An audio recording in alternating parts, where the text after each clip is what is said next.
Y bueno, buenas tardes, hola, buenos días a la hora que nos estén escuchando. Estamos en este nuevo espacio que quiero empezar a hablar de todo lo relacionado con las discapacidades, con las personas pues que llegan a tener condiciones físicas, mentales, etcétera.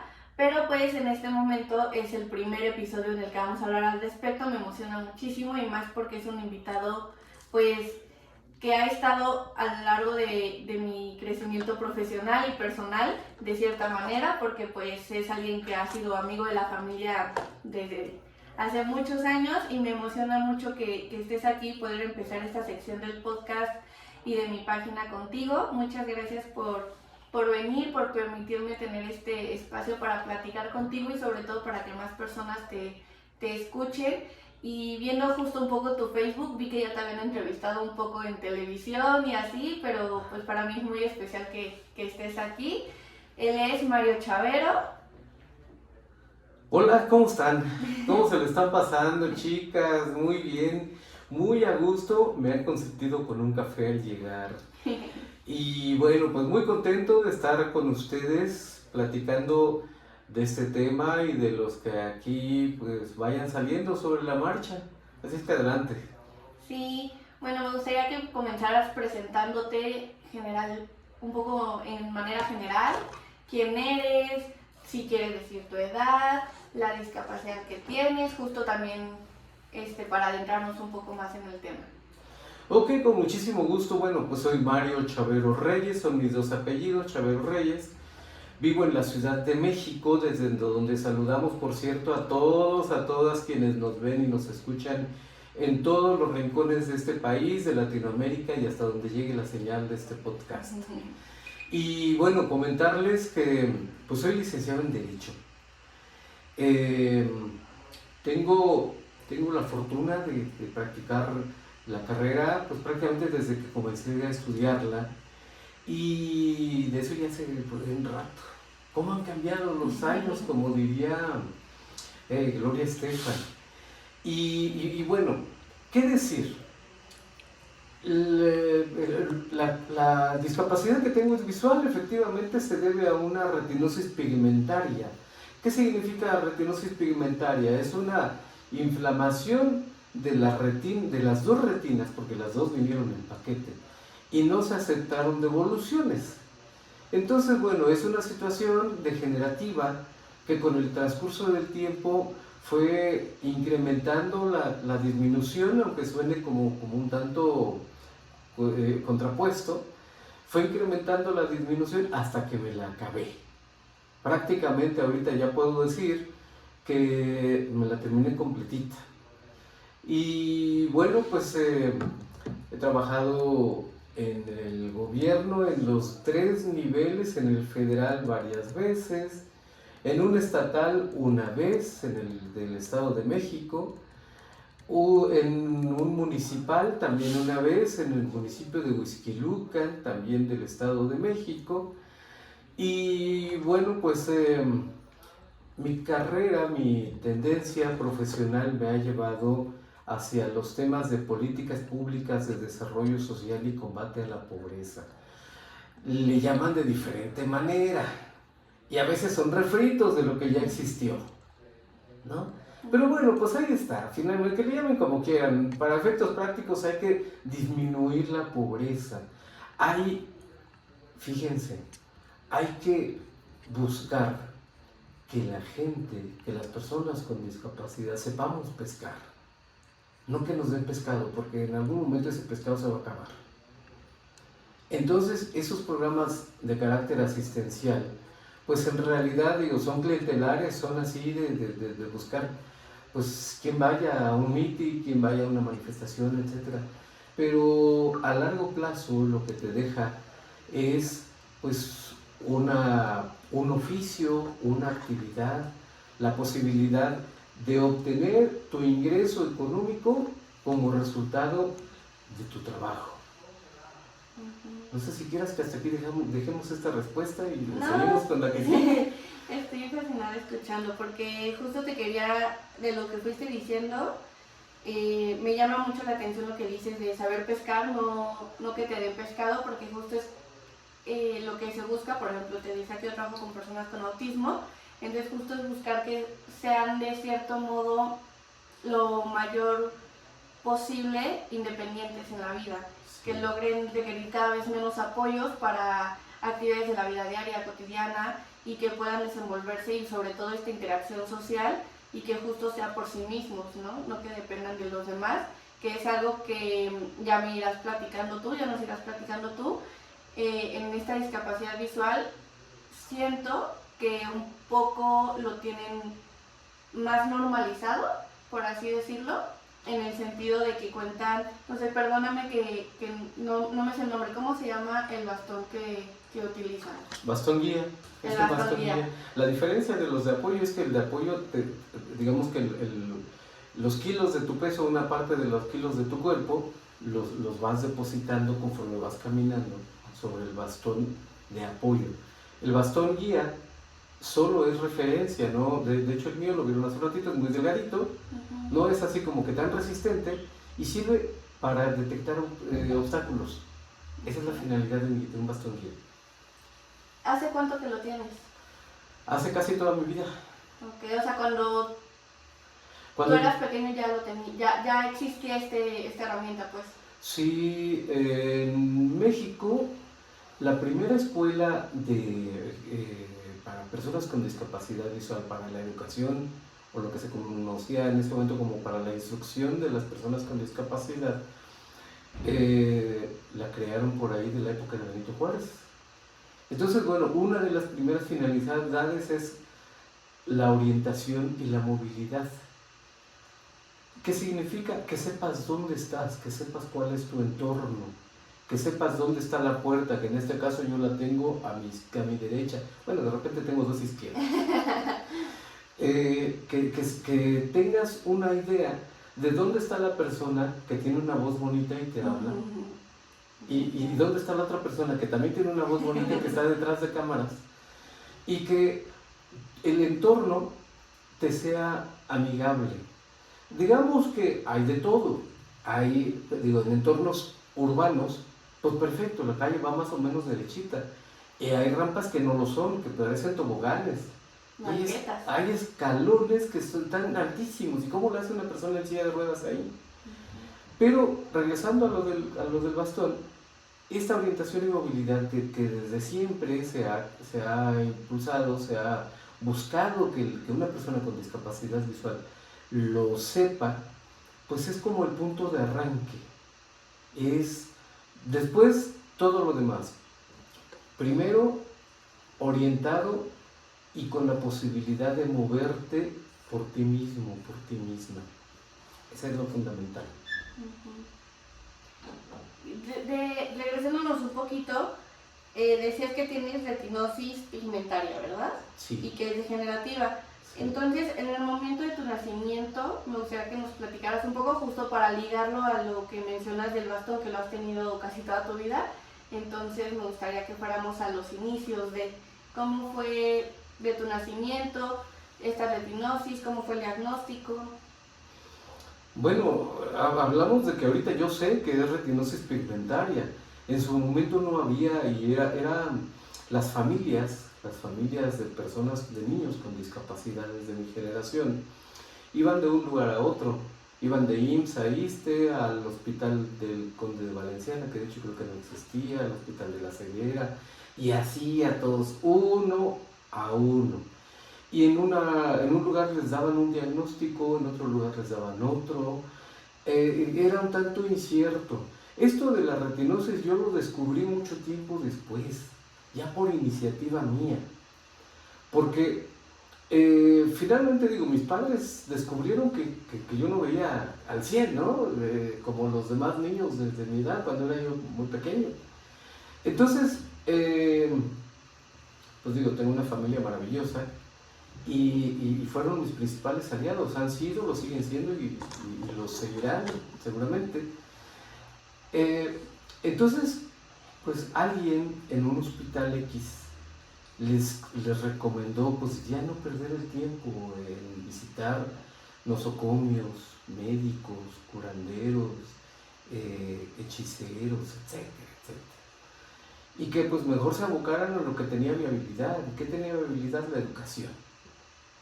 Entonces yo de hecho entré 2 años tarde a la escuela, al kinder. Después me salté 1 año de kinder, porque decían que pues creo que era yo rápido para hacer las cosas, en fin.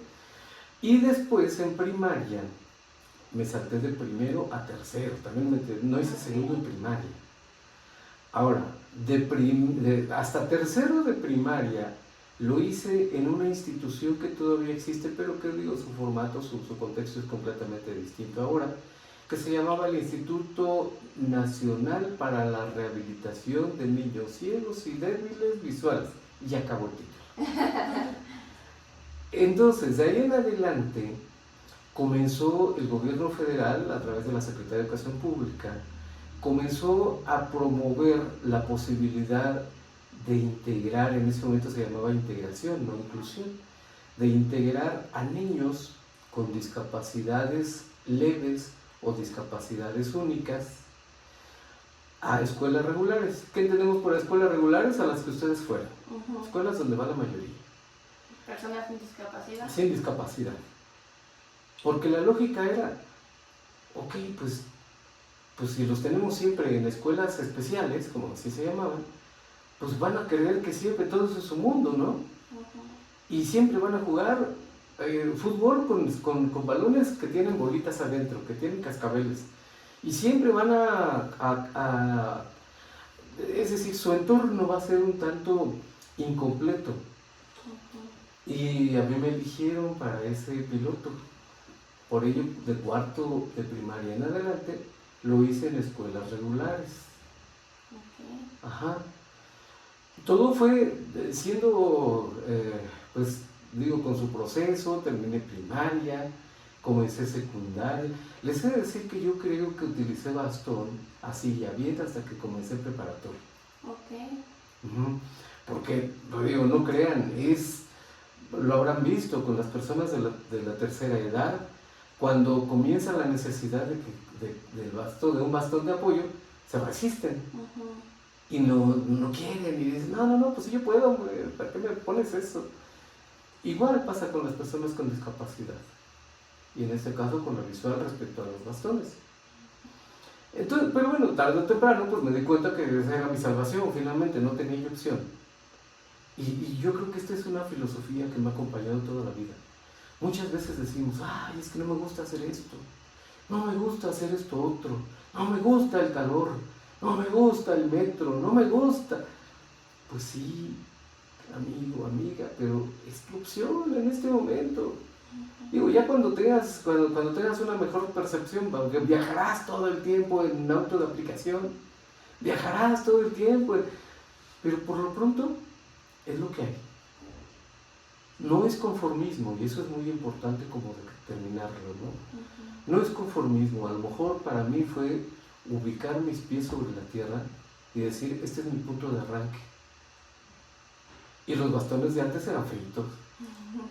Y no me gustaba que me vieran con bastón. Después los fueron haciendo más bonitos, más, ya hay ahora hasta con sensores, etcétera, es una maravilla. Pero como son muy caros, pues ¿para qué me arriesgo que me lo quiten? Mejor uno sencillo, ¿no? Entonces, ahí está como una breve semblanza de cómo fue que el bastón de algún modo llegó a mi vida y cómo fue que lo asimilé y cómo fue que me convencí de que la opción a futuro podría ser otra, simplemente con los avances en las ciencias médicas. Ya hay en ratones, ya hay lentes con cámaras en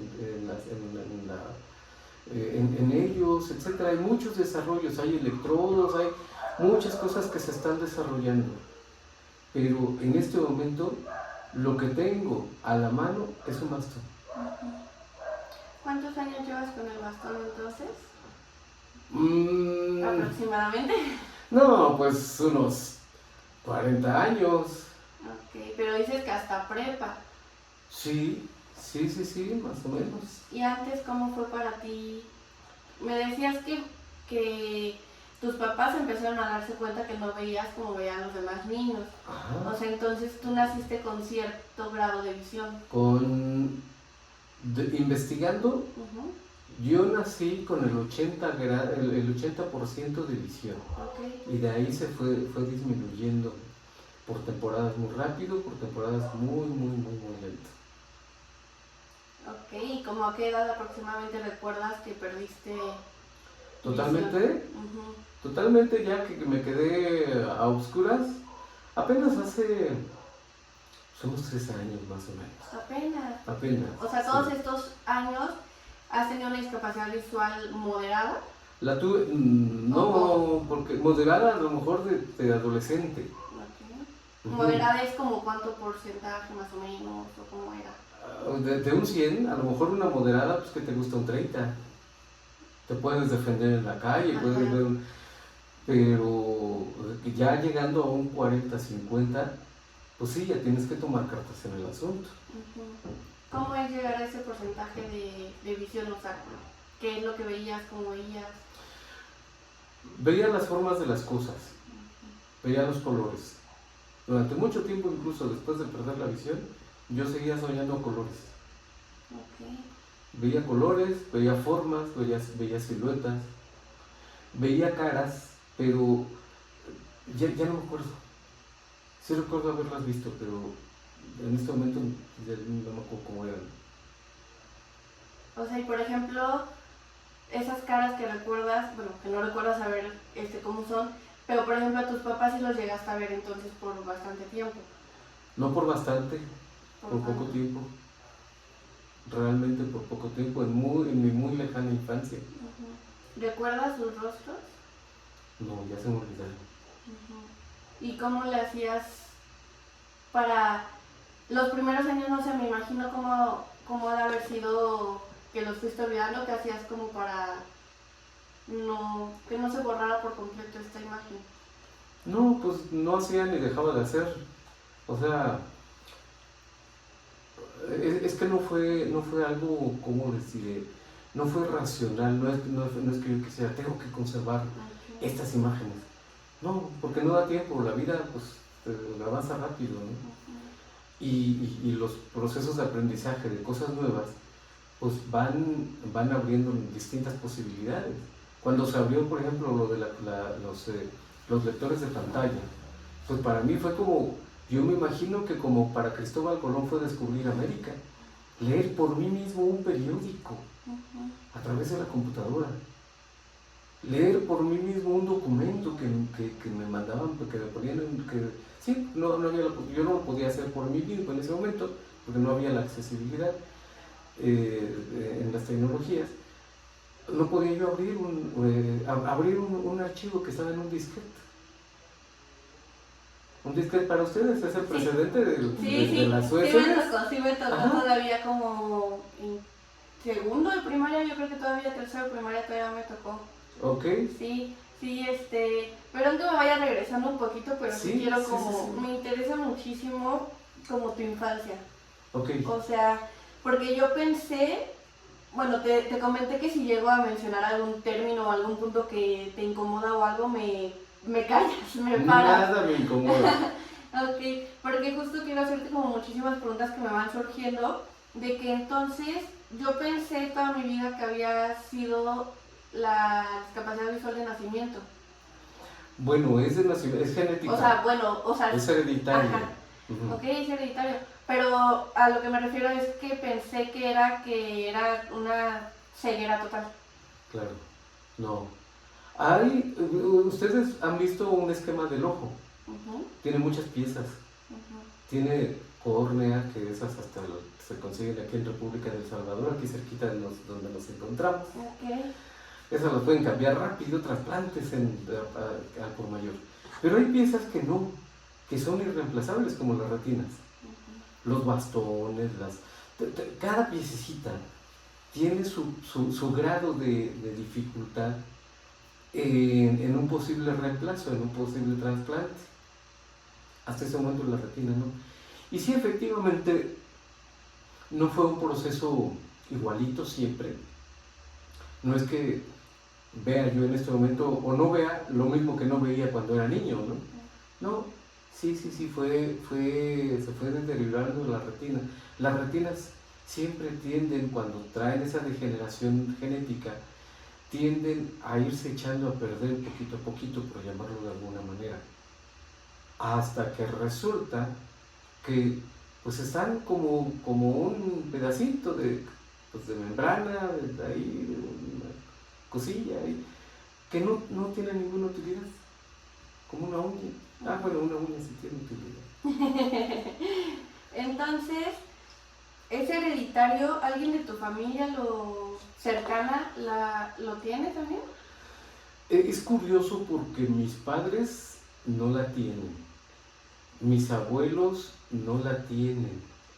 Yo tuve un tío paterno que tuvo dificultades de visión, que yo atribuyo a que fue un poco la manifestación de esa retinosis.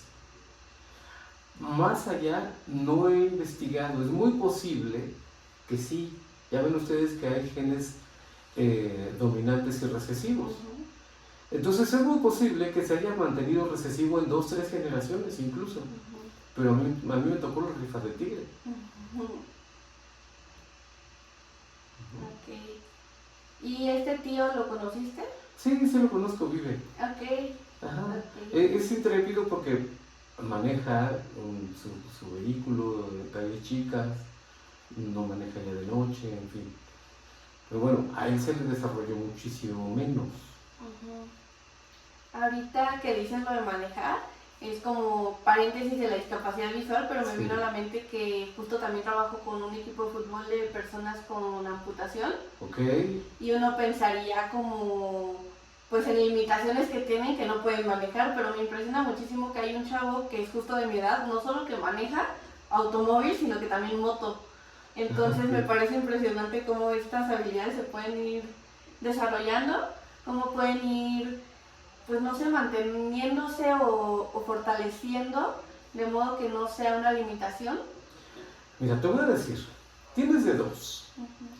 O esperas en tu casita, ahí guardado, ahí todo cabizbajo, a que el payaso pase por ti, o le echas ganitas, te levantas de tu cómoda camita, te levantas, tomas pues, tu herramienta guía, tu bastón, en este caso mío, y te abres paso por la vida. Que fue justo lo que fuiste haciendo. Digo, ni somos todos los que estamos, ni estamos todos los que somos. Hay mucha gente con discapacidad que se deja vencer y que a lo mejor le queda muy bien lo que les da algún gobierno ahí como dádiva, y que no hacen por buscar otra posibilidad de, ya ni siquiera nada más de ingreso, de realización. Yo en mi trabajo profesional, en lo que hago, además de trabajar ahorita para un lugar, para una institución, pues soy, por ejemplo, hago evaluaciones de aplicaciones móviles, soy una especie de certificador independientemente de tecnologías de accesibilidad. Con los bancos es una broncota porque hay muy poquitas aplicaciones de bancos que son accesibles, con las que yo pueda hacer transferencias, pueda hacer pago de servicios, etc. Y la situación es que yo tengo el mismo derecho que los demás. ¿Por qué los demás lo van a poder hacer y yo no? Entonces no es atribuible a mí, es atribuible a la empresa, porque ya internacionalmente esas empresas tienen la obligación de abrirse, de aplicar parámetros de accesibilidad. Pero no quisiera alejarme de tu tema de infancia que entiendo, y además qué bueno que sea así, y bueno, pues tú adelante. No, justo te iba a regresar si te seguías, pero está muy interesante lo que dices de las aplicaciones porque son puntos que no había pensado. O sea, porque mucho les he dicho a mi hermana y a mi mamá últimamente de todo esto de accesibilidad, ¿no? Todo este tema de las banquetas o de simplemente los menús, de que si hay una persona con discapacidad visual o con discapacidad motriz, de que anda en silla de ruedas, o sea, como que no estamos ni los espacios públicos de la ciudad, ni privados, ni la sociedad estamos preparados, y parece increíble que no estamos preparados para eso. Entonces creo que el tema de las aplicaciones de banco es como otro punto muy importante que mencionas, porque es, por ejemplo, si vas al cajero, pues también si todos corremos un porcentaje de riesgo, me imagino que alguien con discapacidad visual se exponencia ese porcentaje de riesgo. A mí me sucedió una vez cuando estaba, no sé si todavía, ya como ya no voy a los cajeros, estaba el programa de bécalos de los bancos. Entonces yo ya me sabía el caminito. Y mete la tarjeta, púchale acá, púchale abajo, púchale de este lado y sale, ¿no? Pero yo no conté ese día con que estaba el programa de bécalos, pues terminé donando en contra de mi voluntad. Ajá. Entonces obviamente pues estás en desigualdad de circunstancias, porque yo no estoy viendo la pantalla, ni tengo un elemento complementario para saber qué hay en ella. En España ya hay muy buenos esfuerzos. Llegas con tu audifonito y te lee a través de una sincronización entre tu audifonito y el cajero, te lee lo que está y hay unas flechitas que te vas recorriendo con las flechitas y obviamente un enter y sin problema. Pero en México eso no lo hay. Ni uno solo. Ni uno solo, ni un cajero. Digo, ¿para qué en realidad ya decidí que mientras no sean accesibles no visitaré ninguno?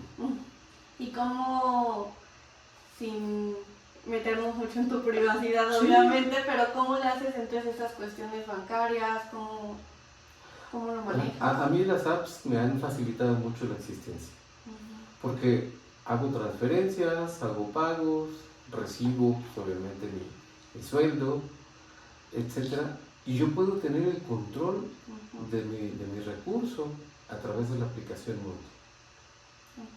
Ajá. Entonces de ahí tengo la información específica, no necesito de terceros. Y no necesitas estar yendo a un lugar físico, que es justo este riesgo de que, bueno, tú dices que ahorita te tocó, por ejemplo, el que donaste, Sí, pero claro. yo pienso también en los riesgos, por ejemplo, de que te asalten. Sí, claro. Y que no es, o sea, si uno que tiene una capacidad visual está bien y no lo ves venir, pues alguien que tiene esta discapacidad visual, pues, o sea, hasta de que te piquen para que saques de más o vean tu contraseña y todo, o sea, es un riesgo muy grande también. Sí, yo cuando tengo que ir, cuando necesito realmente efectivo, voy a ventanilla. Ahí sí. Con los billetes, a lo mejor no sé si casi siempre me preguntan cómo diferenciar billetes, por los tamaños. El de 1000 es el más largote. Luego sigue el de 500, el de 200, el de 100 y el de 20, pues chiquito. Y pues la parte de ir a ventanilla me resuelve eso. Porque además, yo tengo derecho a elegir que si voy a retirar, por ejemplo, 3,000 pesos, que me los den en billetes de 100, de 50, de 200, de como yo los necesite. No como me imponga el cajero. Todo a 500. Pues no, ya nada más faltaba, pues es mi dinero, yo dispongo de él. Sí. Y esto de que dices de los billetes, por ejemplo, y con todos estos cambios que hacen de modelo, de diseño y todo eso, ¿a ti de qué manera te afecta? Pues en realidad de nada. Hay un mito. Decían antes que si tenías un billete, que podías al tacto saber de qué denominación era. En realidad, pues digo, no sé si alguien con discapacidad visual lo acostumbra a hacer así, pero para mí lo más práctico es por tamaño y por aplicación móvil. Hay una aplicación móvil que pones, obviamente la abres sacas tu cel, abres tu aplicación que se llama Cash Reader. Hay cosas que podré mencionar, hay cosas que no. Cash Reader la abres y obviamente pues con lector de pantalla. En Android se llama Talkback y está en la parte de accesibilidad. En iPhone está en la parte de accesibilidad y se llama VoiceOver. Entonces cuando abres esta aplicación de Cash Reader, acercas el billete y te dice con voz de qué denominación es. Sí, esta parte como que es más bueno, decíamos cuando recién llegamos y que mi hermana nos hizo favor de consentirnos con el café y todo mientras no estaba. Sí. Justo te decía que esto de los celulares ha sido pues una gran ayuda, ¿no? Muchísimo, ha cambiado mucho. Inicialmente craqueábamos el software lector de pantalla. Digo, me acuso y además digo sin problema porque ya pasó muchísimo tiempo. Craqueábamos los programas para que el teléfono hablara. Eran unos Nokia que salían pues en la temporada en la que ustedes estaban siendo traídas por la cigüeña y estaban sobrevolando la Ciudad de México. Que eran los tabiques que mencionábamos. No, luego incluso todavía esos Nokia sobrevivieron hasta por ahí de los 2015, más o menos, 2014. Entonces, pues no se podía hacer gran cosa, en realidad. No, discúlpenme. No se podía hacer más que lo mínimo indispensable. Su sistema operativo se llamaba Symbian. Y ese sistema operativo no dejaba abrir pues, casi ninguna otra aplicación que no fuera la de llamadas y mensajes SMS. Ya con Android, ya con iPhone, todo cambió. Digamos que es como antes de Cristo y después de Cristo. Antes de Android, como por los años, como por los 2010 más o menos. 2008, 2010. Que una cosa es que el teléfono lo tenga, ya no hubo necesidad de craquearlo porque ya de fábrica venía esa parte del software, nada más hay que activarla. Una cosa es que esté ahí y otra cosa es utilizarla. Por ejemplo, ustedes nada más ven la pantalla y su dedo va directo, ¿no? A donde quieren abrir o a donde quieren deslizar. Con estos softwares no es así, porque ¿cómo sabes dónde vas a llegar si no tienes visión? Entonces lo que haces es ubicar dónde está la opción que buscas, la opción, ya que la encuentras le das dos como si fuera un doble clic y solo así te obedece. Y estas funciones las has utilizado tú más como para todo el tema de llamadas, poder mensajear cuando no existían, o sea, en un inicio, pues, en sus inicios. Sí, en sus inicios. Mi primera computadora parlante la tuve en 1998. Entonces de ahí para acá me he hecho súper aficionado y conforme va saliendo alguna aplicación, pues la voy testeando, la voy curioseando y trato de sacarle el mayor jugo posible. Y ahorita, por ejemplo, si nos escuchara una persona con discapacidad visual o algún familiar o amigo de alguien con esta discapacidad, ¿tú cuáles aplicaciones son las que recomendarías que te han sido de mucha ayuda? ¿Y para qué son cada una? Cada caso es distinto.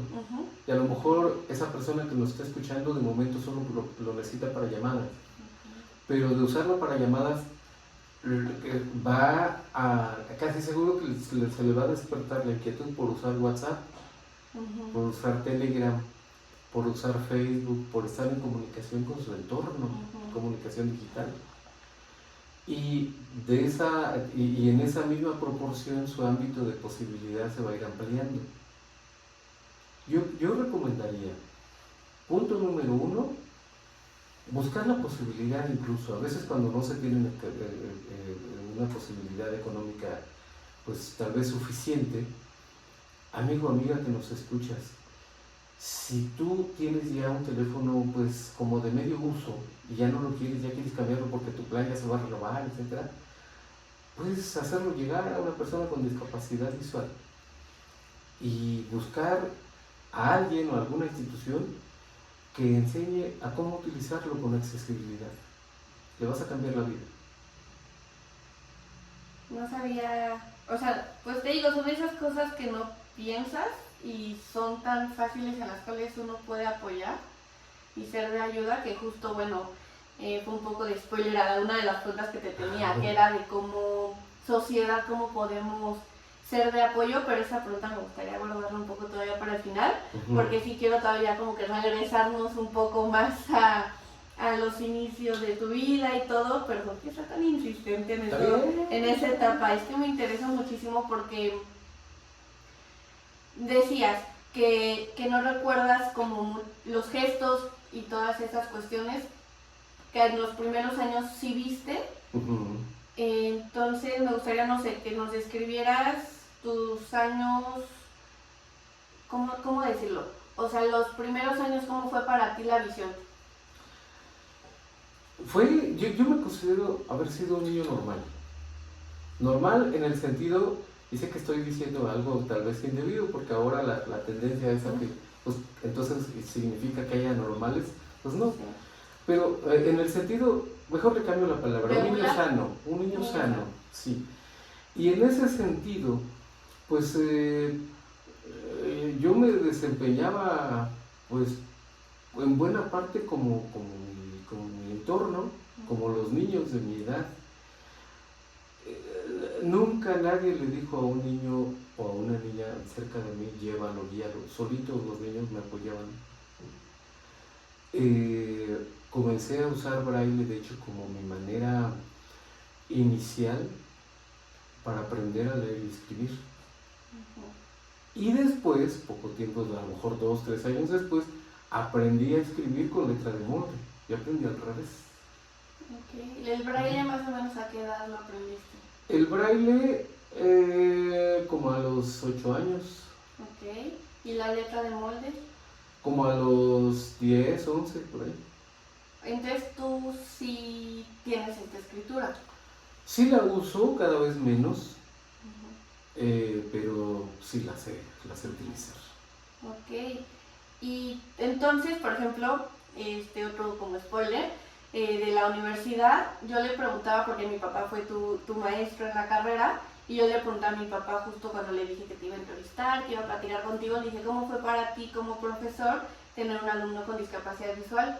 Y él siempre me dijo que no hubo diferencia, que para él fue como tener otro alumno uno más regular, sí. Pero que obviamente tenían estas admiraciones hacia ti por estas como pequeñas características, pequeñas cosas. Y por ejemplo yo le preguntaba, ¿y cómo tomaba apuntes? ¿Cómo lo hacías tú para como maestro hacer accesible esto para él? Le decía, si tú escribías en el pizarrón, él cómo sabía que ibas a escribir, porque obviamente pues nos enseñan mucho ya en la universidad que tomes tus apuntes como de lo que vas escuchando, palabras clave, que no apuntes todo lo que te dicten y así, ¿no? Por ejemplo, pero para ti, ¿cómo fue a lo largo de tu vida todo esto que dices de que cursaste primaria, secundaria, prepa, toda la cuestión de los apuntes de la educación? El braille tiene una cosa que se llama estenografía, que es parecido a la taquigrafía. Entonces con la estenografía anotas mucho más rápido frases o renglones completos pues, a la misma velocidad que como escriben los demás. Eso me ponía al parejo. Ahora, pues desde luego, ¿cómo sabía que el profesor iba a anotar? Porque los pasos se escuchan desde luego cuando caminan al pizarrón, cuando toman el gis y cuando comienza a escribir. Los pizarrones verdes pues hacían un ruido al contacto del gis, así es. Entonces, es de decirles, toda la parte de sentidos, el resto de los sentidos, pues sí se despierta, ¿no? Yo no sé si al 100, pero pues, el oído es un elemento fundamental, el olfato, el gusto, en fin. Entonces, por ejemplo, durante la carrera, pues anotaba yo, hacía mis apuntes con braille, no había opción, todavía no llegaba la tecnología de accesibilidad. Y al final de año eran unos tabicototes más o menos así de apuntes de cada materia. Ajá. ¿De que era como más gruesa la hoja o cómo era esta cuestión? El braille siempre se escribe en hoja más gruesa que el labón, para buscar que dure un poco más. Porque la puntuación obviamente es relieve, que cuando juntas hoja con una hoja y luego otra, pues obviamente se va como ahí disminuyendo, como que eliminar, haciendo más leve la puntuación en relieve. Entonces, lo que hacía era, creo que tengo buena retención. Y al mismo tiempo extraía mentalmente lo más importante y al mismo tiempo anotaba lo más importante, que pareciera lo mismo, no lo es. No lo es. Es más, yo canjeaba esa posibilidad que tenía de retención con compañeros, compañeras, amigos, amigas, y nos reuníamos antes de las clases y ellos me leían y yo les daba la versión digerida. Ok. Porque pues la idea, yo siempre he estado convencido de que no nada más es un apoyo, no nada más es en un sentido, sino tiene que ser en los dos. Yo qué doy a cambio, pues eso, la versión digerida. Y les facilitaba la situación a ellos también, les convenía, digo, viéndolo fríamente, pues les convenía. ¿Eras buen estudiante? Creo que fui buen estudiante.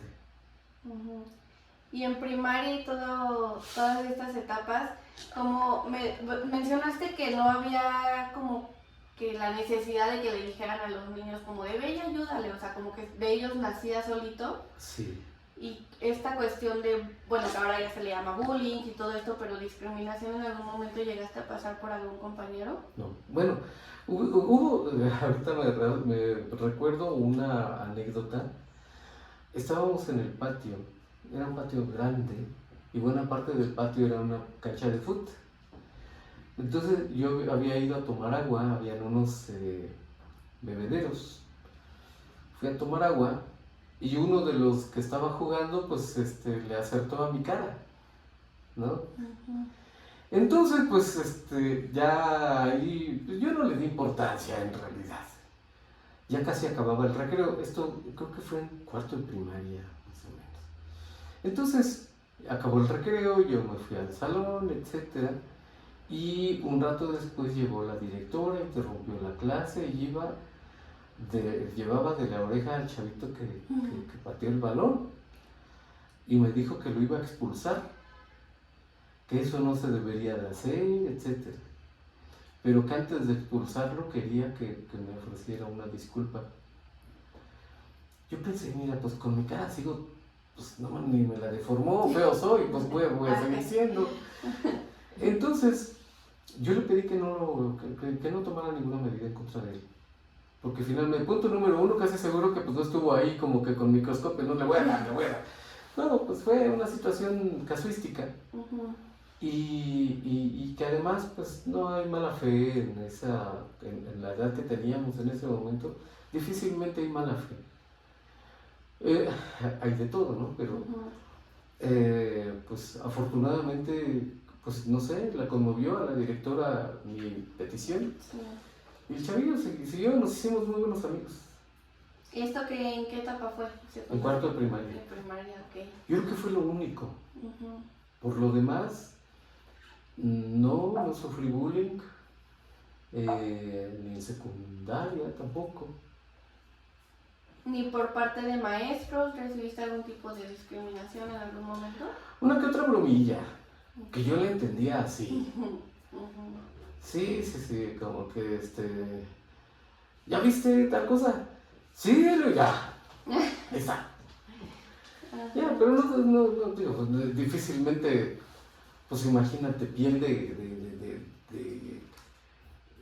demasiado frágil tendría yo, ¿no? Si por esas situaciones me diera por aludido. Sí.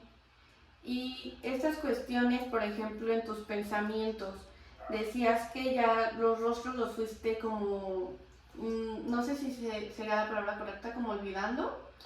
Digamos que dejaron de ser importantes para mí. Ok. ¿Cómo? De que justo te quería preguntar este procesamiento mental para ti, ¿cómo es? O sea, estos pensamientos, no sé, una persona sin discapacidad, una persona regular, soñamos con imágenes o cerramos los ojos y vemos que los colores, todas estas cuestiones que pueden parecernos muy normales, para ti, para una persona con discapacidad visual, ¿cómo es? ¿Es igual o hay alguna diferencia? Te voy a decir, Y les voy a platicar una anécdota muy rápida de alguien que tenía discapacidad auditiva. En mi universidad, que es también la universidad de tu señora madre, desarrollamos cosas interesantes. Esa universidad fue la primera que, por ejemplo, reconoció la lengua mexicana como un idioma. Se daba LSM en el Centro de Idiomas. Entonces, bueno, total que un precursor junto con, pues ya sé, yo les daba cuerda y ellos solitos que le seguían, ¿no?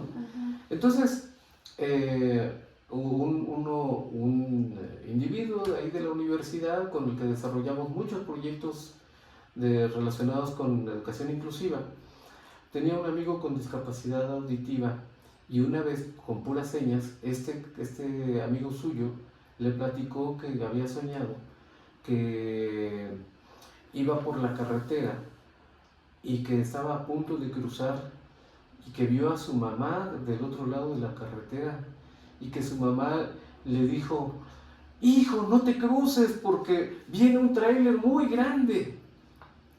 Entonces mi amigo le preguntó: bueno, a ver, si no escuchas, ¿cómo es que te dijo tu mamá? ¿Cómo es que lo...? Ay, Juan, fue su respuesta. Pues me lo dijo con señas. Okay. Yo pensé que ibas a decir que leyó los labios. Esa es otra opción, ¿no? La oralización es otra opción que tienen las personas con discapacidad auditiva.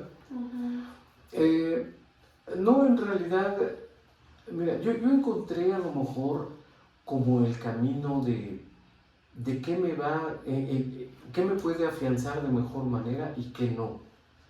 Si yo me quedaba con la necesidad a lo mejor de querer conservar imágenes, pues en la práctica, ¿de qué me iban a servir?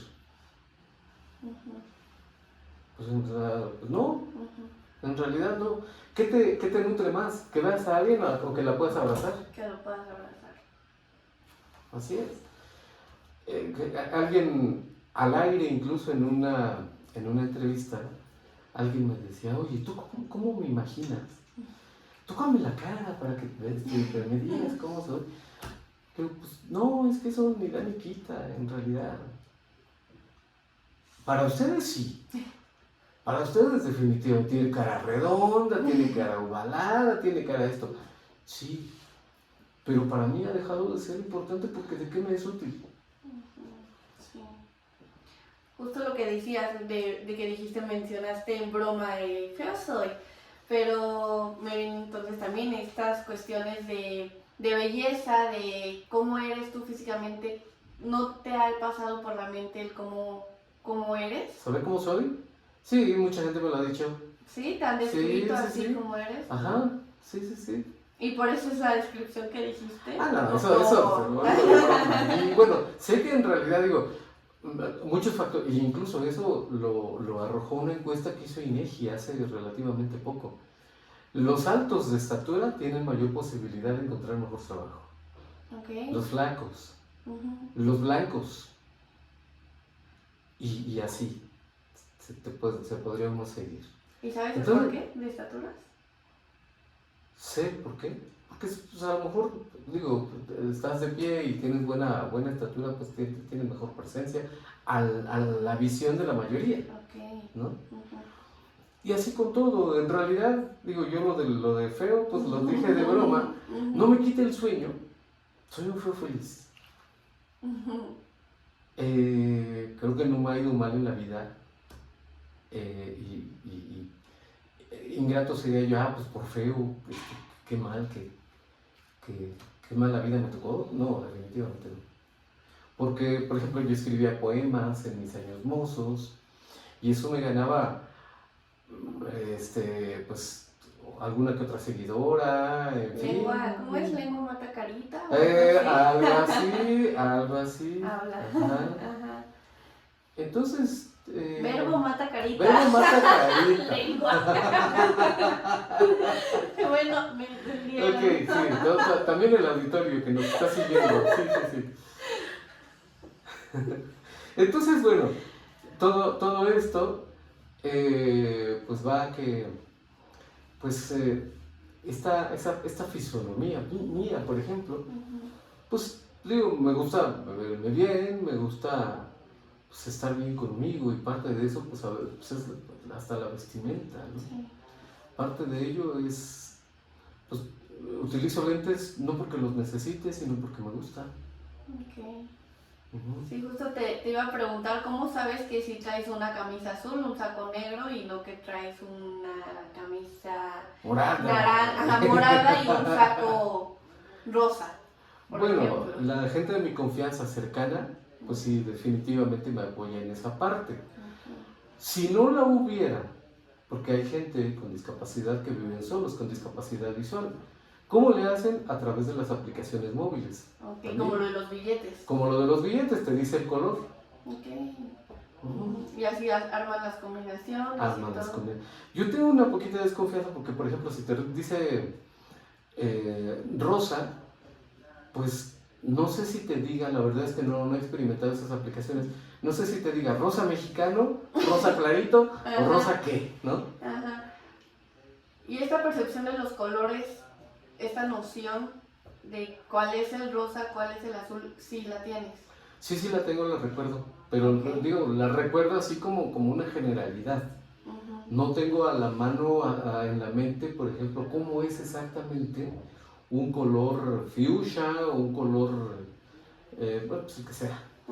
Como ya estas nuevas combinaciones sí, que surgieron. Ok, entonces más como estos colores base. Los colores primarios. Secundarios todavía. Sí. Ok, y toda la cuestión, dices que por ejemplo no te ha ido mal en la vida con toda esta cuestión de la belleza y etcétera. ¿Cómo ha sido para ti la relación, la vida amorosa? Pues creo que ha sido buena. Creo que, pues les digo, yo un poco jugando cuando era pues, adolescente, pues se me daba por escribir cosas, ¿no? Y les gustaba, y luego los amigos de repente hasta me decían, oye, yo quiero escribir algo, mi chica, pero no se me ocurre nada. Escríbeme tú. Sí, y a ver qué se me ocurre. Y ya a veces también jugando les digo, bueno, pues preséntala para inspirar. Pero, pues no, en realidad creo que he sido afortunado. En ello y en muchos otros ámbitos me siento privilegiado, por ejemplo, también en el tema de la tecnología, porque a lo mejor soy de los pocos que en México utiliza tecnologías de accesibilidad. De esto relacionado con lectores de pantalla, usar la computadora que habla, los teléfonos que hablan, etc. Y por ejemplo que también utilizas redes sociales como Facebook. Es correcto. Por ejemplo, ¿Instagram lo utilizas? Instagram no me da tiempo. Ok, ¿y WhatsApp? WhatsApp sí, hasta por trabajo, ¿no? Los grupos. Ajá, sí. Eso sí. Cuando, bueno, tiene poco que los empezaste a usar, bueno, que empezaron, que surgieron, pues, luego que surgieron tú los aprendiste a utilizar y toda esa cuestión. Sí. ¿Y cómo fue para ti, por ejemplo, el ingresar a la universidad? Todas estas cuestiones, ¿nunca decías que apoyaste mucho en esta como creación de una universidad inclusiva, en todas estas cuestiones? De parte de directivos, ¿nunca te pusieron entonces ningún pero para ingresar? Me los pusieron, pero yo no me enteré. Ok, ¿cómo es? Yo me enteré hasta casi terminar la carrera. Okay. En alguna ocasión, en los últimos días, de hecho, del 10º semestre, que antes todas las carreras eran de 10, me encontré al que cuando entré a la preparatoria era director de la prepa. Me lo encontré y me invitó a comer, me dijo que me tenía que confesar algo. Ya nos reunimos y me dijo que me había puesto a prueba 6 meses, pero que pues, obviamente mientras menos lo supiera yo sería mejor. Lo sabían los profesores, sabían algunos alumnos, lo sabían mis padres, lo sabía todo el mundo menos yo. Ok, tus papás no lo sabían. Ajá. Entonces, pues sí hubieron pues a lo mejor temor a lo desconocido. Finalmente digo, nunca nadie nace sabiendo. Y es como cuando te encuentras a alguien y vas a entrar a un edificio y de repente te toma del brazo y te lleva a que te vayas adelante, ¿no? Y tú le dices, no, mejor al revés. Mejor vámonos al revés. Si nos vamos a un barranco, tú caes primero. Que es lo que le mencionaste a mi hermana cuando te ayudó ahorita. Ay, no la balconé, no la balconé. No, yo también la regué al inicio. Entonces, en ese nadie nace sabiendo, pues sí, seguramente. A lo mejor hasta hubieron otros obstáculos de los que pues yo ni me enteré.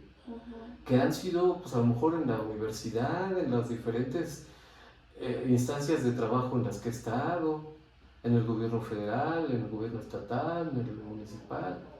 Sí, desde luego no somos moneda de oro y seguramente pues habrá habido gente, claro que tiene su ventaja el no ver porque pues digo, si te están viendo feo pues tú ni en cuenta, ¿no? Sí. Sí, ¿y estos obstáculos a qué te refieres? A lo mejor pues eso, por desconocimiento, no querer que estés en un lugar, no querer que participes en una determinada actividad, etc. Y, por ejemplo, obstáculos en cuestión de instalaciones, porque ahorita, por ejemplo, pensé en la universidad en la que estudiaron mi mamá y tú, que fueron compañeros, Sí. Y es una universidad pues, muy grande, pues se podría decir que es grande, pero es Sí. como muchas escaleras, desniveles. Uy, pero no la conociste cuando era realmente una universidad llena de barreras. ¿Cómo fue? No habían rampas que hay ahora. No había accesibilidad administrativa que nosotros le implementamos. ¿Eso a qué te refieres? Cuando, por ejemplo, si alguien se rompe un pie durante el semestre y esto sea docente o sea alumno, ¿qué haces? ¿Lo cargas de avioncito todos los días para subir? ¿O lo bajas a un salón de la planta baja? ¿O lo llevas a un salón de la planta baja? Sí. Pues lo llevas a la de la planta baja. Eso es accesibilidad administrativa. Ok. ¿Y qué más estabas mencionando, perdón, antes de que te preguntara de la accesibilidad? Son muchas ideas que pasan por mi De las cabeza, barreras no que tengo. había. Hay varios tipos de barreras. Ajá. Hay barreras físicas, un escalón, una rampa que parece tobogán, que pues, no es rampa,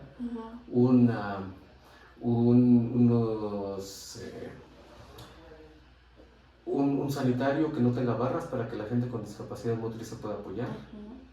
Las banquetas, Las más bien es para las banquetas, es personas con correcto, las discapacidad alarmas motriz. sísmicas para las personas con discapacidad auditiva que no sean lumínicas. ¿A qué te refieres con lo mismo? Si aquí tiembla y una de las lámparas que has de tener aquí arriba estuviera amarrada a la alarma, comenzaría a prenderse y apagarse, a prenderse y apagar. Sí. Y la persona con discapacidad auditiva vería que de repente algo pasa y los demás están saliendo, pues me salgo. Como los semáforos que traen ya este parpadeo, por ejemplo. Correcto, así es. Sí, porque justo es lo que también a esos temas sí me ha surgido dudas, por ejemplo, ¿no? Que ya es que dije que los de la aplicación, por ejemplo, no había pensado, pero en todos esos temas de emergencia sí era como, pues cómo funciona esta cuestión para ellos, de alerta sísmica, o simplemente también nada más en temas de sexualidad, esta cuestión de abuso sexual, no sé, en la población en la que se encuentra la discapacidad visual, ¿cómo...? Y tú también como abogado, ¿cómo has sabido esa cuestión? Es más vulnerable, hay más Total. vulnerabilidad, sí, definitivamente. Sí, porque finalmente no todos tienen a lo mejor el oído despierto al 100, desarrollado en compensación a la falta de visión. Punto número 1. Punto número 2, a lo mejor tienen poco que perdieron la visión. Entonces no están habituados y no pueden escuchar, a lo mejor porque no están habituados a que alguien se acerca sigilosamente a sus espaldas. Entonces ahí hay vulnerabilidad. Fíjense, en la institución para la que trabajo ahorita, diseñamos se llaman protocolos individualizados para empleados y empleadas con discapacidades en situaciones de emergencia. Y eso significa, hay personas con discapacidad motriz, con auditiva. Yo con visual soy el único. Y así, con diferentes. Entonces, anteriormente, la idea era que los dejaban, antes de que yo llegara a trabajar ahí, los dejaban en su lugar a que fueran por ellos los brigadistas, ya al final. Y no, pues ya a lo mejor ya ni llegan los brigadistas porque ya se terminó de derrumbar, ¿no? Que todavía, perdón que te interrumpa, Sí. justo todavía eso hacen con las personas con autismo. Es correcto. Lo que me ha tocado ahorita, yo estoy en un área de inclusión educativa y justo con el pequeño con el que estoy en la escuela, justo eso es lo que pensaba, o sea, en un temblor yo me espero con él porque no, o sea, no me da el corazón para dejarlo solo, que obviamente me dice mi mamá, no, es que lo mejor es que lo dejes, tú vas, buscas ayuda y ya lo puedes ayudar, pero no puedo dejarlo. Y en las 2 ocasiones que nos tocaron que hubiera alerta sísmica, éramos los últimos en salir, pero porque sí, que la brigadista nos fuera a buscar y toda esta cuestión, pero de que para la persona es muy difícil procesar esta alerta de tienes que reaccionar pronto, salir y toda esta cuestión, entonces sí es como un factor muy riesgoso también. Y de parte de las instituciones eso se podría configurar como incluso discriminación hacia la persona con discapacidad, porque tanto tiene derecho uno como otro. Lo que hay que hacer es generar los mecanismos, descubrir, por ejemplo, en mi caso que yo sí puedo bajar escaleras aunque esté temblando, apoyado del hombro de alguien. Sí. ¿No? A lo mejor alguien en silla tengo un amigo, hay un compañero de trabajo que usa prótesis en ambos pies, no tiene piernas.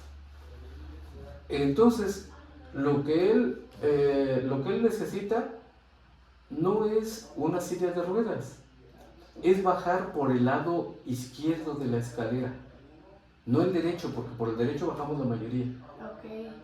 Que le dejen libre el izquierdo. Va a bajar más despacio, pero va a bajar. Sí. Sí. Por ejemplo, ahorita pensé en esta cuestión, este ejemplo que te digo del pequeño, que sí es algo que me marcó muchísimo, porque creo que toda la población mexicana desde el terremoto, bueno, los que son adultos desde el terremoto del 85, pero ya más los de mi edad y generaciones más chicas, estamos también ya muy alertas y ciscados a temblores desde el terremoto del 2017. Y como que por este suceso es que ya me ponía más alerta estos temas, ¿no? Es correcto. Y tienes que tener más cabeza fría. Sí. Yo estoy al revés, más allá de un ciscamiento. Esto que nos sirva, los temblores, a mí me tocó el del 85. Y me tocó obviamente el del 17. ¿Dónde estabas en cada uno? En el 85 estaba yo en primer año de preparatoria, tomando clases de física. Okay. ¿Y en qué piso era? No, en un sótano. Okay. En un piso hacia abajo. Ajá, ¿y qué tal fue? Pues la escuela tenía una disciplina muy funcional y el no corro, no grito, no empujo sí se aplicaba, entonces nadie salió. Todos nos acercamos a las columnas. Okay. No se hizo psicosis. Qué bueno. El del 17 me tocó en la calle. Okay. Y sí se sentía, aun cuando en la calle sí se sentía que el auto se balanceaba. Pero que esto sirva para nosotros mismos, las personas con discapacidad, para sus familias y para quienes los atienden, como en el caso tuyo, porque tenemos que estar más a las vivas, tenemos que tener más sangre fría que los demás. Y no nada más con nosotros, con la gente que tiene problemas nerviosos y que se bloquea y que no sabe qué hacer. Sí. Y con las mujeres embarazadas, y con las personas de la tercera edad, etc. Así es. Eso es lo que nosotros hicimos en la institución para la que trabajo en este momento.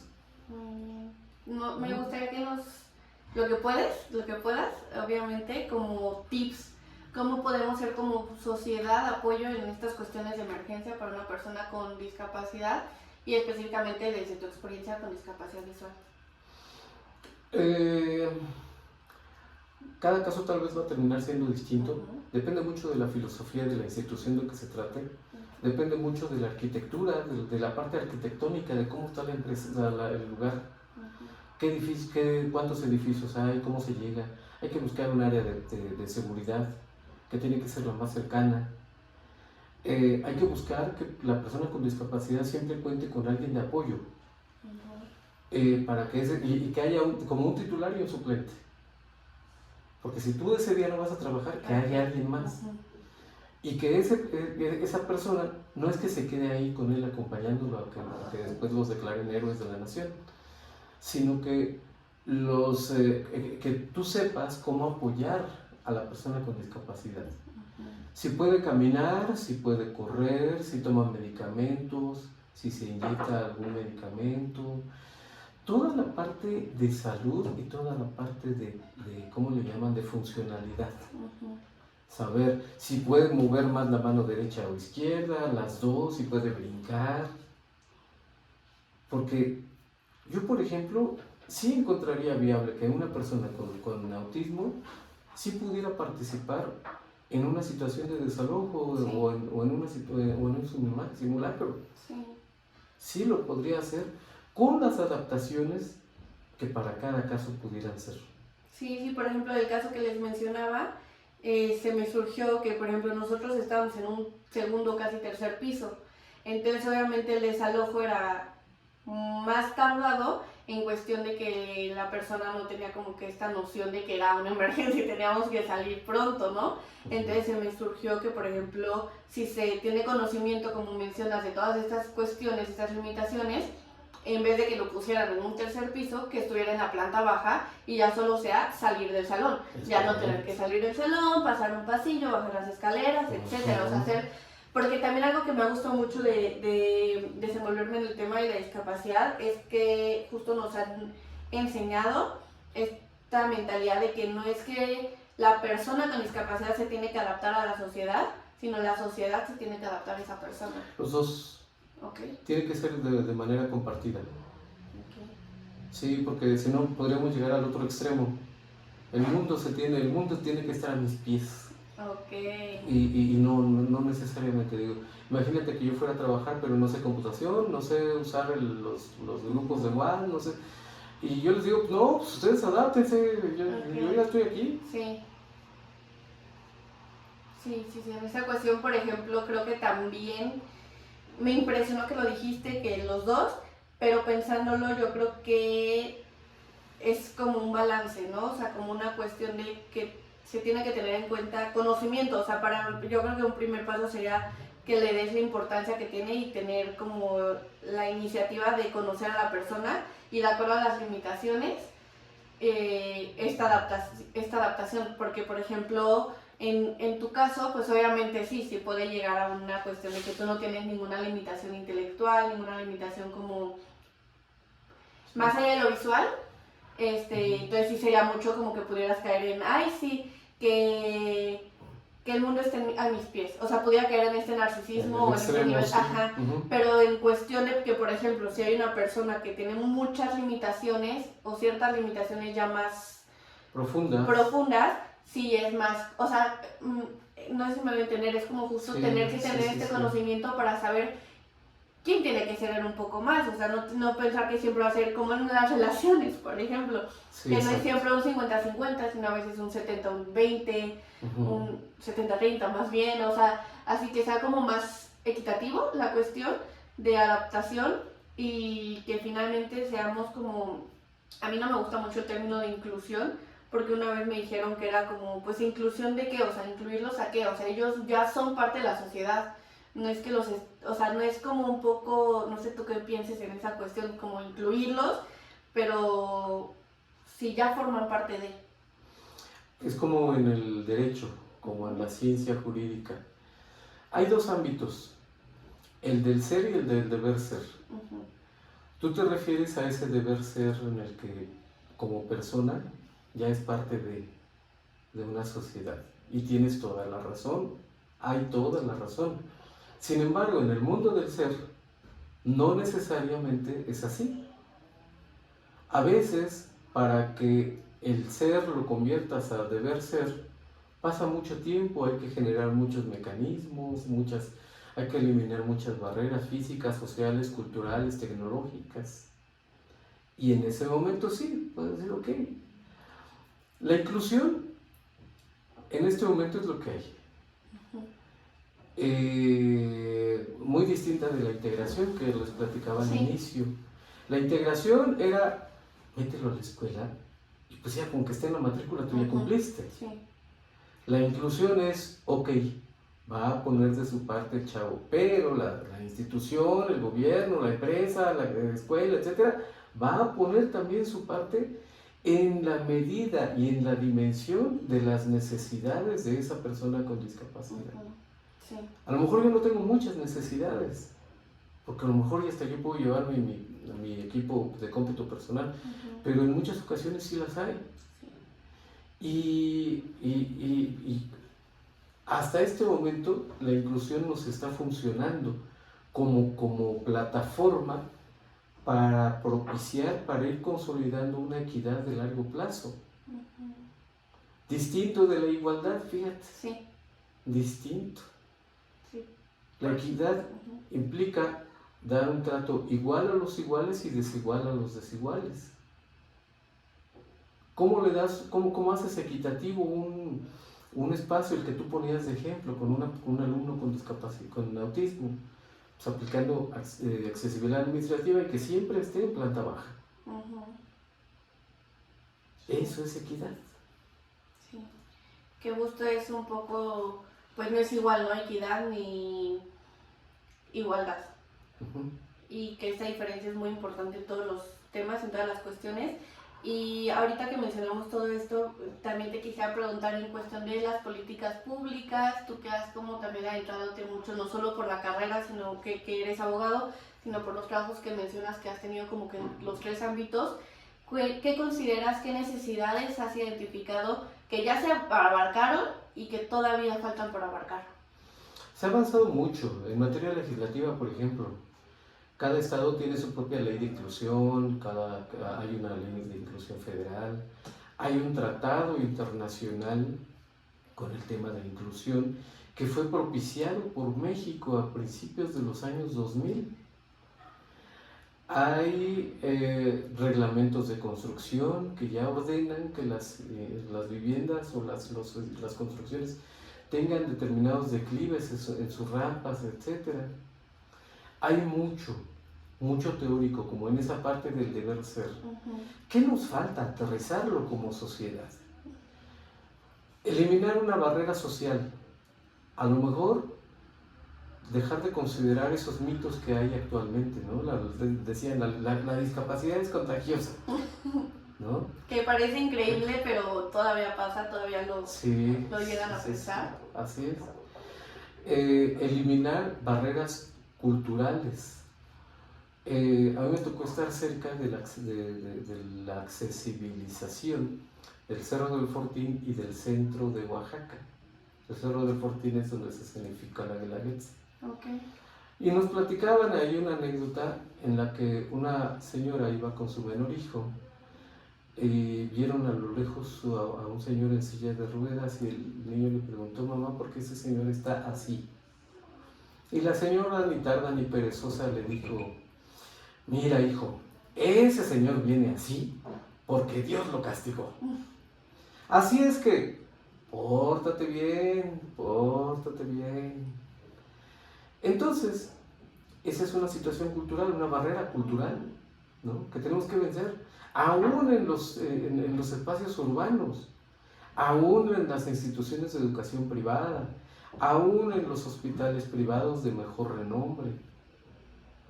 En todas partes, esa situación de barreras las hay en el IMSS, en el ISSSTE, en el ISFAM, en donde quieran.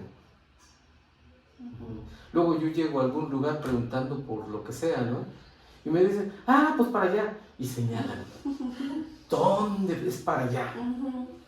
Como esta cuestión de que no somos conscientes del lenguaje y de lo torpes que podemos llegar a ser, pero que mencionaste, se me fue ahorita las palabras que usaste, de que nadie nace sabiendo, realmente, ¿no? Sí. Pero es como crear un poco más de conciencia de cómo te estás expresando, el lenguaje corporal que utilizamos, etcétera, ¿no? Barreras tecnológicas, hay muchas páginas web que no son navegables, no son al 100% navegables para los lectores de pantalla. Quieres elegir, por ejemplo, un botón, ¿cómo se llaman? De los que das vueltecita y eliges y te metes. Unos eliges y te metes solito. ¿De cuáles? en los botones de opciones en las páginas web. Entonces, o imágenes que no están etiquetadas y que a mí el lector de pantalla me dice que hay una imagen, pero no me la describe. ¿Qué hay? Por ejemplo, Instagram, a mí me ha salido mucho en la página como esta opción de escribir la imagen y el texto. Correcto. Entonces, esta cuestión, ¿sí consideras que es una forma de hacer apoyo como sociedad, por ejemplo, como los creadores de contenido, etcétera? Como los desarrolladores y los creadores de contenido en los dos ámbitos, sí, claro. Face también tiene lo suyo en ese aspecto. Puedes etiquetar, puedes poner descripciones complementarias a las imágenes que subes. ¿Cómo es utilizar en el día a día una red social para ti? Con un lector de pantalla que habla a 100 por hora, porque es como cuando ustedes leen algo, pues no van leyendo despacito, la mirada. No, pues la leen rápido, ¿no? Se acaban un renglón muy rápido y van al siguiente y la visión es panorámica además. Ok. Entonces, ¿y para deslizar? Perdón. Para el lector de pantalla, pues yo lo tengo digamos que a nivel 15 es su velocidad normal, como estamos platicando ahorita. Okay. Yo lo tengo a nivel 50 generalmente, a velocidad 50. Habla rapidísimo. Y pues me dice, obviamente no leo todo. Leo nada más pues el encabezadito, si es de algo que me interesa, si no, pues adiós, en fin. Un poco como estos dispositivos que funcionan de Alexa o Siri, que le dices pausa, sigue, avanza, ¿cómo es manejarlos? ¿Cómo funciona? Con el dedo. Con el dedo. Claro que, digo, estos a los que tú te refieres son asistentes de voz, que son muy buenos, pero hay muchísimo más que eso. El de Amazon Alexa, Siri de Apple, el de Google. En los lectores de pantalla son mucho más detallados, te dan la información mucho más detallada y te vas por las diferentes opciones con el dedo, deslizando. Ok, entonces para ti esta cuestión es como muy accesible. Ya es accesible, no es muy accesible todavía, hay mucho por hacer. Esto es dinámico. Y cuando, es más, por ejemplo, no les voy a decir, tengo ganas de decir qué banco, pero me aguanto.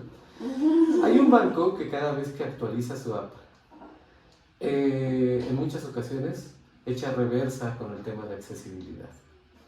Y en él, por ejemplo, ya podía yo hacer transferencias. Pero como recién lo actualizaron, ya no se puede, ya no puedo. No está etiquetado el botón porque no me obedece. Ya podía yo hacer el pago de mi tarjeta de crédito. Ya no lo puedo hacer. Y como no lo pude hacer, me van a cobrar comisión, porque para que no me la cobren, ellos piden que pagues tu tarjeta desde la aplicación, pero si la aplicación no es accesible para lectores de pantalla. Entonces, es accesible en muchos aspectos. Ya yo puedo decir que podemos estar platicando aquí, esto va a llegar a muchos hogares, a muchos oídos, a muchas miradas. Sí. Sin embargo, las sociedades por naturaleza van cambiando y cada día es un volver a empezar. Ok, ¿cómo? ¿Como todo? ¿Sí? Específicamente, como volver a empezar en cuestión de volver a conocer el medio, te enfrentas a lugares desconocidos. No tanto a conocerlo, porque ya de alguna manera, pues ya a lo mejor ya lo conociste ayer, antier, ¿no? Pero nunca falta un poste que ayer no estaba. Nunca falta una ventana abierta que ayer no estaba. Nunca falta una coladera que ayer tampoco. Y así. Eso. Ahora con las apps igual. Pues actualizó anoche. Y lo que quería yo hacer ya no lo puedo hacer porque no cuidaron el aspecto de accesibilidad. Y el lector de pantalla no puede hacer nada. Ok. Y esta cuestión de perros guía, ¿la has considerado? ¿Qué piensas? Me gustan los animales y por ello creo que no sería justo que fuera mi esclavo uno de ellos. Porque sí, efectivamente son un apoyo muy importante y hasta dan estatus. Pero como generalmente yo no tengo rutas fijas, puedo ir de un lugar a otro y cambiar, ahora irme en metro, ahora irme en aplicación, ahora irme en camión, en fin. Yo creo que no sería una buena vida la que un perro llevaría conmigo. Por ejemplo, ahorita que dijiste eso me impresionó mucho pensándolo en, por ejemplo, los animales que se utiliza para apoyo terapéutico. Sí, los de asistencia. Ajá, Uh-huh. que por ejemplo la equinoterapia, con los delfines también, Uh-huh. o todas estas cuestiones, ¿crees que va relacionado a lo que mencionas? No, en ese caso yo creo que es maravillosa la actividad que ellos hacen. Okay. Sí, es fabuloso. Los perros que le acercan a alguien que ya no puede bajarse de su cama, los perros que le acercan un vaso, una taza o lo que sea. Digo, maravilloso. Yo me refiero, en mi caso específico, a que la calle es muy agresiva. Uh-huh. Lo es para todos. Y para un perro también lo sería. Sí, ok. También, bueno, ya como para ir cerrando, me gusta mucho como los temas que hemos ido abarcando, de verdad.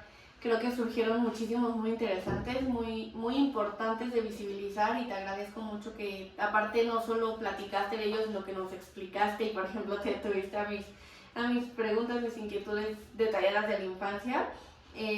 También te quisiera preguntar ya como por ir cerrando, esta cuestión que te mencioné antes de que grabáramos, del término cómo se refieren a las personas con discapacidad visual, porque yo lo escuché, bueno, lo investigué justo en relación a todas las discapacidades, ¿no? De que es el sordito, el ciego, no sé, a los de silla de ruedas como El manquito, mocho de los de amputación, sí. O todas estas cuestiones, estos términos que siguen a ser muy comunes, muy coloquiales, cortos, pero que piensas de lo que te mencioné, de que es más correcto si te refieres a ellos como discapacidad visual, discapacidad auditiva. Es mejor todavía si te refieres a ellos por sus nombres. Okay. Pero sí, efectivamente, hay términos peyorativos que han ido pasando con el devenir de las generaciones. A lo mejor, digo, los temas son amplísimos, pero pensar en que, por ejemplo, en Roma o en Grecia, a los niños con discapacidad los llevaban al monte y los amarraban a un árbol para que las fieras los devoraran, y de ahí pasar a los impedidos de la guerra, a los inválidos de la guerra, de la Primera y Segunda Guerra Mundial, y de ahí pasar a los minusválidos y decirles, vales menos, vales, pero ¿qué crees? Vales menos. Y después a la ocurrencia de la esposa de un presidente de este país que dijo que eran capacidades diferentes. Y capacidades diferentes las tenemos todos, con y sin discapacidad, ¿no? Entonces, ha ido pasando con el transcurso del tiempo, pues como una forma muy temporal de ver y de llamar. Todo lo que termina en hito es peyorativo. Cieguito, sordito, manquito, todos esos. Incluso cuando está malito. Yo me acuerdo cuando llegué a trabajar al ayuntamiento de Huixquilucan en el Estado de México, me iban a buscar y preguntaban por mí las personas, ¿y dónde está su oficina? Y la gente de ahí les decía, del señor que está malito, ¿no? Entonces, todo eso, pues sí, definitivamente es peyorativo. Sordo no es peyorativo, tal cual. Persona sorda, sordo. Persona con discapacidad visual, ciego, no es peyorativo como tal. Okay. Sí lo es en el diminutivo. Okay. Que justo entonces sí es, pues bueno, no somos quien para decir que es correcto, que no es correcto, pero tú dirías como persona que lo vive, que lo experimenta día a día, entonces que obviamente referirnos por su nombre, pero en estas cuestiones que ya hay que ser como más generales, ¿no? Decir, bueno, es que las personas con discapacidad visual, entonces utilizar o ese término o personas con ceguera, personas ciegas, pero no el hito que decías, no el cieguito, y estos como, pues que los lleva un poco a ser menos pequeños, o sea, como pequeños, pues. A minimizarlos, a brillarlos, a ponerlos por debajo de la suela de tu zapato. Ok, quería como justo abarcar este punto desde tu perspectiva, tu experiencia. Y por último me gustaría que le dijeras a todos los que nos escuchan, que nos van a escuchar, cómo pueden, ya lo mencionaste, pero que quede como concreto, ser de apoyo para una persona con discapacidad visual, y además que nos dieras un consejo de vida, un aprendizaje que has tenido tú. Todo un reto. ¿Cuántas horas tengo? Date. Pues a ver, ¿cómo poder apoyar? De inicio, a mí yo no comparto mucho la idea de ayuda, sino de apoyo, porque la ayuda yo la conceptualizo más como de alguien que está, a lo mejor, imagínate, sobre una tarima, alguien que está abajo, y lo tratas de jalar. Apoyo es de igual a igual, porque una persona con discapacidad no es menos si se siente menos, y ahí sí nada que hacer. Sí. Pero por su propia naturaleza no lo es. Entonces, ¿cómo apoyar? Yo creo que cómo apoyarnos todos, más que direccionar a una persona con discapacidad o visual o lo que sea, es cómo nos apoyamos todos, porque todos estamos en este mismo barco. ¿Cómo podemos a lo mejor generar alguna acción que beneficie a una persona con discapacidad visual? Pues digo, si se presta también, si le gusta hacer amistad, ser su amigo, ser su amiga. Compartir momentos, compartir una buena película, compartir una buena serie, un concierto, convivencia, finalmente, pues a veces deja más que cualquier cantidad económica, ¿no? Hay mucha gente sola con discapacidades. Entonces, bueno, pues a lo mejor hay un área de oportunidad. Con los teléfonos que les comentaba hace un rato, a lo mejor ver esa parte, y si ya tu teléfono no lo quieres, ya pero funciona bien, ok, compártelo, facilítaselo a alguien que tenga discapacidad visual, porque con eso le vas a cambiar la vida. ¿Tendrás, perdón que te interrumpa, sí, nombre de alguna fundación o algún lugar donde sabes que se dediquen a eso? Hay muchas, si quieren te paso después información, por favor, y la agregas al podcast. Sí, desde luego que hay muchísimas. No todas las que están pues son como de trabajo reconocido, por llamarlo de alguna manera. Hay que ser muy selectivo. Yo de hecho decidí desde hace muchísimo tiempo no afiliarme a ninguna de ellas. Creo que soy más útil desde fuera. Y sí, pero hay que ver para qué. No hay así como que la generalidad, pues sí, para lo que se te ofrezca, ve a tal. Sino, ¿qué se ofrece? Las necesidades. Y derivamos, exacto. Entonces, bueno, ¿qué aconsejar? ¿Quién soy yo para aconsejar? Digo, pero bueno, pues yo creo que vidas solo tenemos una. Cuando cumplimos 5 añitos, 10 añitos, 15. ¿Les hicieron fiesta de 15 a ustedes? De 16. ¿De 16? Okay. Pues sí, claro, por el intermedio, sí. Ok, pues de alguna manera, momentos grandes de la vida los tenemos todos y todas. Cuando te casas, cuando te divorcias, todo, ¿no? Cuando terminas la carrera, cuando la fiesta de graduación, pero también el día de tu examen profesional, si te fuiste por tesis. Entonces hay muchos momentos importantes en la vida, y muchos de esos momentos a veces tú no los organizas tu escuela, los demás. Organízate tú tu día importante, y ese día importante puede ser hoy. Ese amanecer que tenemos en este momento no lo vieron otros, ya no respiran, ya están en una funeraria y nosotros estamos aquí. Vas a desperdiciar esa posibilidad de respirar profundamente, de relajarte, de tomar decisiones, de jugártela. Ahí te la dejo. Muchas gracias por invitarme. A ti, de verdad, muchas gracias. Muchas gracias por todo lo que nos compartiste. Sin duda me siguieron surgiendo muchos temas, pero pues espero esta sea la primera de muchas pláticas juntos, de muchas cosas que podamos hacer, porque te digo que quiero involucrarme mucho más en este tema como psicóloga, poder ser de apoyo y poder crear como más conciencia en la sociedad, más visibilización de estos temas, que si bien hay algunas discapacidades de las cuales sí se habla más que de otras, pero yo creo que en todas hay muchísimas áreas de oportunidad en las cuales podemos apoyar todavía.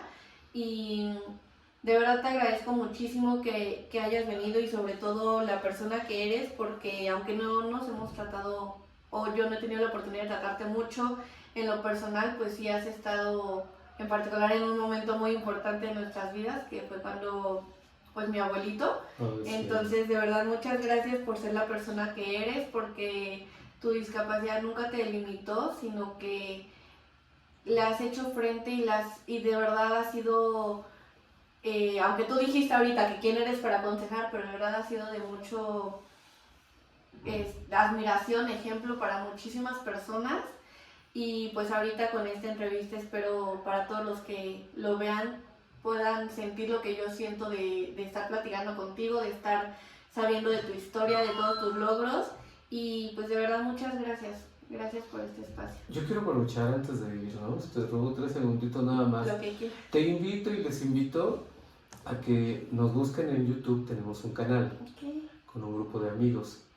Se llama, abordamos este tema de discapacidad visual específicamente.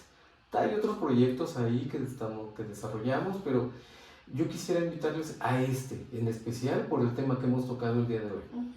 Se llama A Ojos Cerrados, pero con mucho corazón. Búsquenos, ahí hay entrevistas, ahí hay opiniones, hay recomendaciones, en fin, yo creo que se la van a pasar bien. Se llama A Ojos Cerrados, pero con mucho corazón.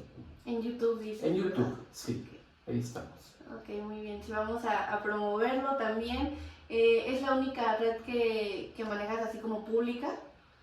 Facebook, Pues sí, procuro como direccionarlas, ¿no? Como cuidar. Sí. Una para tal cosa, otra para tal cosa, en fin.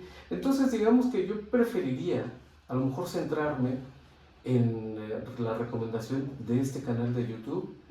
Y digo, pues, si alguien me quiere escribir, mi correo es mariochavero1@hotmail.com. Con muchísimo gusto se los repito. Todo junto, todo con minúsculas.